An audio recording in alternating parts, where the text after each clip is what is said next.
So Warrior One, or Virabhadrasana I. Virabhadra is a great warrior. That's a proper noun. He's an actual person. Virabhadra and then asana is pose. So Warrior One pose. So our first pose, Warrior One is a closed hip position. So a closed hip position is when both hips, both knees, and both feet are pointed in the same direction. Okay, so hips are open towards the front. Imagine that your legs are sort of rotating in and moving forward. An open hip position would be if the hips are moving in different directions in any way, like a Warrior Two pose, which we'll do in just a couple of minutes. So Warrior One, we're going to start from Tadasana, bring the hands together at heart center, and take a giant step back with the left foot. So then we'll bend the front knee, bring it right over the ankle, and look back at those left toes. Make sure that the inside or the entire outside edge of the back foot is flat on the floor. So if my right toes are pointed at noon on the clock, my left toes are pointed at about 10. We're going to keep the right hip and the left hip both facing forward. So this is one of those poses that was built by men for men. And originally they said the alignment should be heel to arch of the back foot.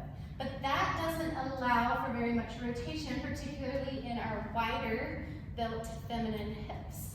So what I suggest in Warrior One is walking the right foot out a bit so that you're more on railroad tracks than on a tight wire. And you can walk it out as much as you need in order to get that full rotation and get both hip points towards the front edge of your mat. Lengthen the low back. Pull the belly in and up so your core is engaged. Get that front knee right over the ankle. Reach your arms up towards the sky. So there's a couple arm variations here. You can have your palms together, thumbs crossed, looking up, still keeping those shoulders down and back. You can have your arms like goalposts. Or my favorite is just shoulder distance apart, fingertips spread really wide. This is really important. So you will see all the time your students coming into a Warrior One and their arms are like this. This is a warrior pose, and I remind my students of this all the time. A warrior doesn't jump into battle like, hey, I'm here. They are ready to go.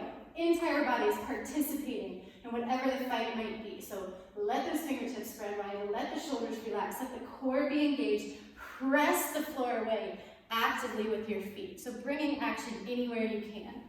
So, Warrior One is going to look very different on a variety of people depending on levels of strength, how the hips are built, and particularly how the ankles and feet are built.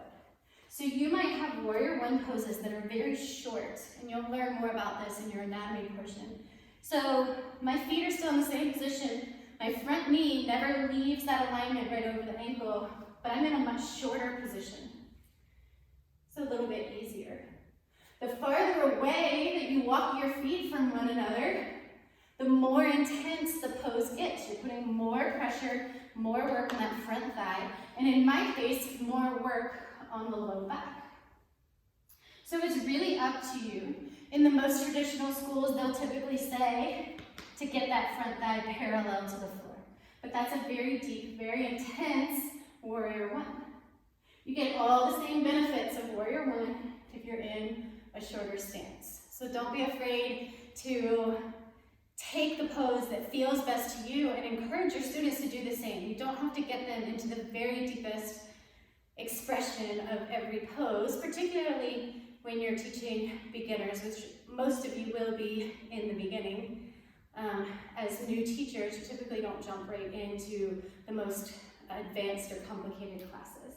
So, Warrior One, places to watch is that back heel lifting. So a lot of people will end up in more of a lunge than a Warrior One. You really got to get the back edge or the side edge of the back foot down for it to be a warrior pose rather than a lunge. The other thing is that chest bowing forward. Try to keep that nice neutral spine. And then checking in with the knee. So it may come beyond that ankle or not be far enough. You want to keep the front knee right over that ankle.